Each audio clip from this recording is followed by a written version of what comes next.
వేలాది మంది దివ్యాంగులతో రాష్ట్ర శాసనసభకు బయలుదేరి ఈ సమస్యను ప్రభుత్వం తీసుకెళ్లి భారతీయ జనతా పార్టీ ఈ రాష్ట్రంలో ఉన్నటువంటి దివ్యాంగుల సమస్యలు పరిష్కారం అయ్యే వరకు పోరాటం చేయడానికి నిర్ణయించుకున్న ఆ పోరాటంలో భాగంగానే దివ్యాంగులతో ఈరోజు రాష్ట్ర శాసనసభకు బయలుదేరారు.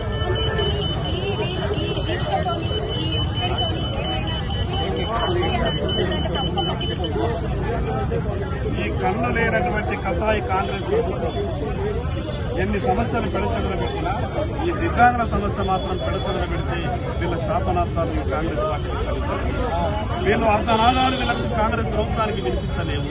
ఏం పాపం చేసేది దివ్యాంగులు? ఆ భగవంతుడు వాళ్ళని ఆ రకంగా పుట్టించుడు కాబట్టి వాళ్ళు ఆ రకంగా ఉన్నారు. ప్రభుత్వం మానవతా దృక్పథంతో ఆలోచించాలి. ప్రభుత్వం లక్షల కోట్ల రూపాయలు బడ్జెట్ అని చెప్తున్నారు కదా, 100 కోట్ల దివ్యాంగుల సమస్యను పరిష్కారం చేయలేరా? అందుకే ఈ ప్రభుత్వం దృష్టికి తీసుకెళ్లి ఈ సమస్య పరిష్కారం కొరకు భారతీయ జనతా పార్టీ పోరాటం చేస్తుంది.